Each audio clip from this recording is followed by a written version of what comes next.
Hi, hello everyone, my name is Jer, and the Cheetah Girls absolutely cheated by having the event sponsor in their number in the second movie. We are talking about Drag Race España Season 5. This one is episode 6, The Musical Challenge. There's a whole lot to talk about. I love a musical challenge so much. I love especially when they're good musicals and not these cheesy, let's take 10 RuPaul songs and remix them in the style of somebody else, and then we'll make the queen spout out some garbage. The international seasons just do these musicals better. And I wish that someone at WOW US would tear a little page out of the international books and copy the format. See, because even though I could not understand most, if not anything in this musical, because once again, the translations were booty cheeks, because someone at WOW is completely dropping the ball with the international seasons in making sure they're accessible to non-Spanish speaking audiences. Specifically, this season has been the worst. I thoroughly enjoyed every second of the musical. It was produced so well. The songs were great. The quality was great. The set was great. 10s, 10s, 10s. Crystal is out this week, and quite a few of the queens are very happy about this. And they're pretty sure that because Crystal is such a raging bee, that she is going to specifically leave her heart piece with Satine so that the queens have no power to save anyone from the bottom, and it'll maybe go to the jury, or there will be maybe a bottom 3 is what I'm sure some of them are thinking. And immediately in my notes, I wrote that Denibola was very, very lucky that her look was so good, because she probably should have gotten critiques for how bad her snatch game was. Also last week, I had an ominous feeling, and I predicted straight out that Denibola was going to get bitten in the butt for not getting critiques last week. This doesn't happen too often in Drag Race, where a contestant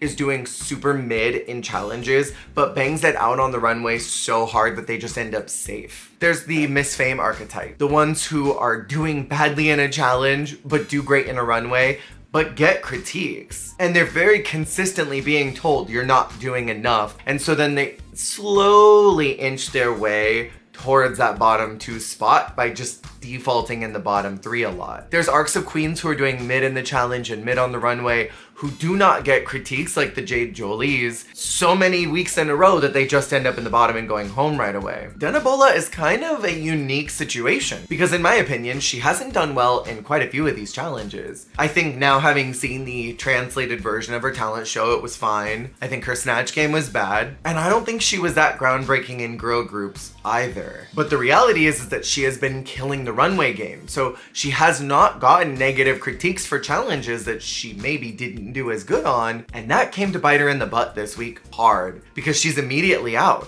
And again, this does not happen often. I feel like if maybe she had gotten some critiques last week from the panel, maybe she would have turned it a little bit. I don't know how much reality would have changed, because I don't think she would have knocked out that lip sync no matter who she was in the bottom with, but maybe she would have pushed more. I also, and feel free to disagree with me, got the very solid impression that her role in the musical was not originally written. She was kind of just an ensemble member. Maybe this challenge was done a week earlier than it was meant to be, but I don't feel like her character was intended to be there. The mini challenge this week is kind of a funny one. They each get a box with a makeup product in it, and they have 5 minutes to construct a look. And then they get 1 additional minute where they have to snatch a product from somebody else and finish the look. There were some fascinating mugs, but I think some people's artistry really shone. I'm kind of obsessed with the way that Margarita Califata paints her face. Even with that quick mug, I thought she still looked puss. Daphne wins because she was the most sickening, and she gets a slight advantage of getting to assign the roles in the musical. Now, we know historically, assigning parts in a musical doesn't always matter that much. Unless someone's gonna be super malicious with the way that they pair everybody up and try and intentionally sabotage whatever the production is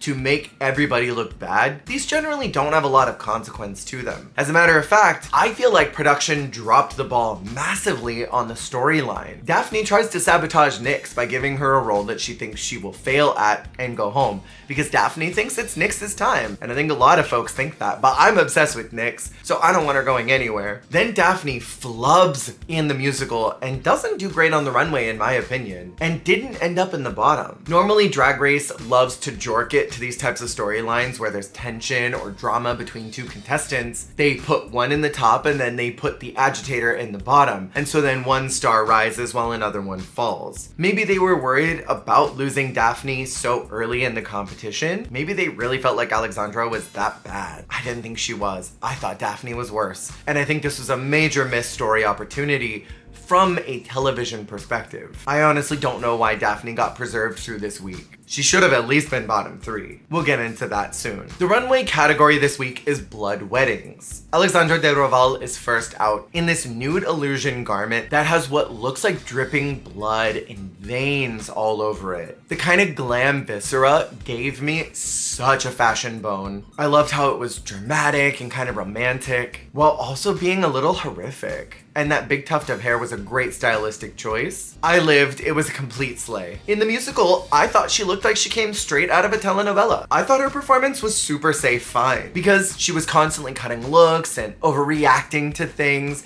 and that made me draw my eye towards her. I didn't quite understand why she was in the bottom. Maybe they really just wanted to knock out Denibola and they knew that she was going to be the one to do it, but that doesn't seem right. Denibola has been someone they've liked up until now. It didn't seem like it was a malicious bottom 2 placement. It seemed like the judges just saw something different than what I saw through the camera. And that does happen. They're actually in the room, they get to see what's actually happening. I'm only seeing a version of it, but from what I saw, I really liked Alexandra both on the runway and in the challenge. Satine is doing a lunar inspiration for her wedding look. It was super avant-garde, which I appreciate because we haven't seen too much of that from Satine. I like that we're seeing another layer peeled back. I feel personally like this look needed a slight edit on it. Not to say it wasn't good at all. In my opinion, I feel like if you're going to create a lot of volume on top, the bottom needs to be somewhat sleeker. And I think with both sides having so much volume, I think it was just yelling at me, but it was a soft slay nonetheless. In the challenge, I love that once again, she peeled back another layer, showing us that she is not afraid to look crazy. She was fun and exciting to watch. Every line that she delivered was a guttural laugh. I loved her solo moment where she's gooning in that red dress, and her physical comedy, in my opinion, was top notch. So I completely understand her top 3 position. Denibola is a withered bride on the runway. I love how rotten this was. I could smell the mold on this dress. I love the little orange pops on this pearl colored dress. It was a great look. It works for her, but she always looks good on the runway. I thought that detail of having the extra long, rotten looking nails reflected a level of intelligence that I always want to see from her looks, but it just was not enough to excuse the really bad performance in the musical. The look was a slay. Performance? Chop. Here's my thing and I'm gonna go in, so if you're a Denibola stan, just skip forward. Ferran is someone who has a very stamped mug and commits to that mug constantly. But in the last 2 challenges, in both Snatch Game and in this, we saw Ferran take a slightly more toned down, more Womana femme look. Get away from some of the artistry they've been doing. It was something that was truer towards the character in the musical because they weren't playing Ferran. They were playing their character. Denibola didn't even bother to try to commit to something new or different. And I think this has a lot to do with critiques that she should have gotten last week. Don't be so committed to who you are. Explore outside of that just a little bit. Otherwise, it's gonna hold you back. Her look was screaming a Tim Burton character in a world that wasn't that. It was almost different for the sake of doing it and not wanting to stretch outside of who her character is. And Drag Race is a place to stretch yourself outside of your box. Box. Everybody else did, and Denibola did not. I think that's a big red flag in Drag Race when someone is unwavering to their character and refuses to move outside of who that person is. And this was the opportunity to do so, and she didn't bother. On the runway, NYX is a bride on fire. I love the distressed nature of this look. I have been obsessed with that Moschino 2016 fall runway, I think it was, where it was a bunch of beautifully constructed gowns that had just been lit on fire. This was giving me that. I don't know if I was obsessed with the black floral tights. I think that maybe could have been a just big, thick, beautiful, sexy garter, but it was a soft slay all the same. She looked different than what we've seen her before, and I like that she gave us something new. And in the challenge, she was mastering physical comedy. It was such a big role, and this was hers to lose. I feel like NYX nailed what needed to be done in the most spectacular way. Sounded great, performed great, and ate up every scene. And this is what happened in the acting challenge earlier in the season is NYX just committed so hard and got there. Margarita on the runway, holy shite, looked so good. The body ratio was insane in this dress and I love the proportions. I loved this big stoned hair on her, even though normally I don't like that effect. The collar was luxe. She looked like she came out of a Parisian runway. And I'm obsessed with that paint. She stole the show for me. This was a complete slay. In the challenge, I feel like she equally stole the show. She was mugging in her role. And every time that she was on, I wanted to look at her. Despite the fact that Satine was hamming it up at every turn. And I think Margarita and Satine both pump each other up when they're in the same room. We saw that last week in Snatch Game. They power each other in such an impressive way.